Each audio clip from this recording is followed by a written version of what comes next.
always interested in the subject matter of life and death and the afterlife, not in like a serious way, but usually, because I love horror films, I love, films dealing with that kind of subject matter a lot.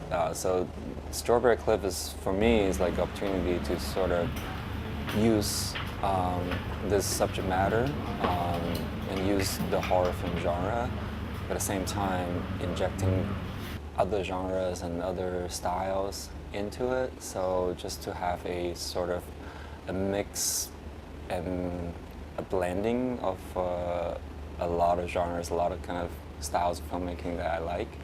So it just seems to be a perfect vehicle for me to do something that's sort of a little bit different from the films that are out there, and something that it's exciting to make and hopefully exciting to watch.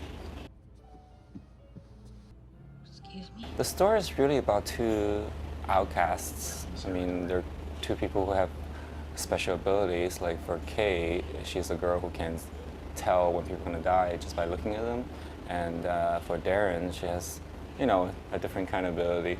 And when they meet, it's really a chance meeting of two people who just cannot be accepted into the normal, so-called normal world. They cannot feel they're part of the world that the general public live in. So really, even with the supernatural elements that are involved, we're really talking about two outcasts who are just trying to find someone to listen to what they're going through, to have some kind of connection. So it's really a film about loneliness, really, about the lack of connection. So in a lot of ways, all the other genre elements that are involved are really just the surface. What I hope to achieve is really create two characters that I think most of us can relate to, because I think in a lot of ways most of us are outcasts deep down in different ways. Neither did we. For the longest time, we could felt each other. We felt each other. Darren is a very, well, he's kind of disturbed when he was young. So he's not very, he's not too sociable. But I wouldn't say Darren is he's not really like an introvert. He's pretty friendly, but he's just not really that, he doesn't really go and speak to everyone like, oh, hi, how you doing, that kind of type of guy. But and because he probably, well, he sleeps alone, eats alone pretty much, and do everything alone, I guess. He's well educated, but not too. He doesn't come from a wealthy family. But then he studies very hard. He learns a lot of English and stuff like that. And then now he becomes a bartender in Wan Chai, which is, he speaks English, helps his job a lot, I guess, because a lot of customers are Westerners. Yeah, that's pretty much Darren. Yeah, not a lot of friends, but friendly. Yeah. Eason Chen is, this is my first time working with any Hong Kong actor. Eason Chen obviously is a star in Hong Kong, and I'm just so amazed that he showed up on the set with no ego and just very cooperative, very easy to talk to, very easy to direct, and it's just so far better than whatever I could have imagined. He's a natural talent. He just has, a lot of times people put a lot of emphasis on training, and I think in the Hong Kong's environment, experience is really kind of overtakes training.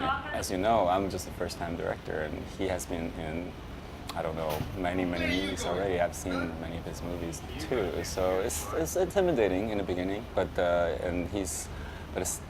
minute he showed up, it just put me at ease because he's so gracious, so willing to work with you to explore the part. And I just think it was just a wonderful experience.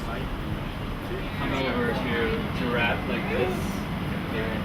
Well, basically, we had the first meeting with me, my manager, and with Chris Shao, director, and also Chi, one of the very well-established filmmaker from Hong Kong. And well, he didn't speak much, but he was there and felt very comfortable that he was there. And then Chris is a super nice guy, and he was telling me the whole story of Strawberry Cliff, and the whole story is just it's all about wanting to know what's next, and I just got sucked in really to the story.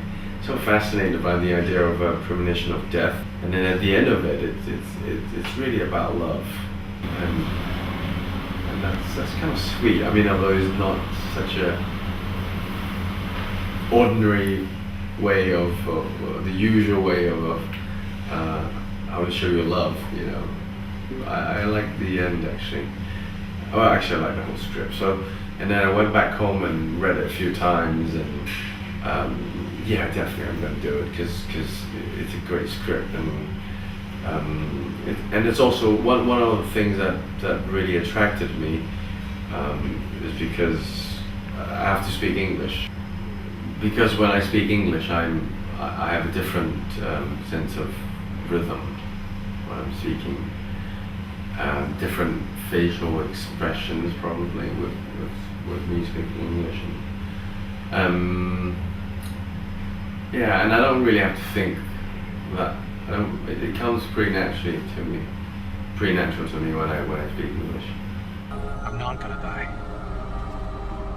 Come through, Cloak. I'll live. Yeah, it was very difficult trying to find the right actor in Hong Kong to play Darren. And first of all, it is an English language film. We need somebody who can speak English. That kind of limited our choices quite a bit. There are a lot of good actors in Hong Kong, but to find someone who can speak fluent English was a challenge. And also, the wonderful thing about Eason is, as you know, in Asia, the pop culture is the idol culture. So a lot of times they're very, very, extremely handsome, extremely pretty young man as leads in movies. I'm not saying Eason's not handsome, but he's very, very, he's handsome in a way that you can relate to on a very realistic level. He is good looking, but at the same time, if you put him in the crowd, you can believe he's a real person instead of a movie star who just, so above and beyond what reality can handle. So that's why I've been looking for is somebody who has that kind of quality. And Eason, it just turned out to be the best possible choice. Chris is he's really a great guy. He's always very gentle with especially actors, of course.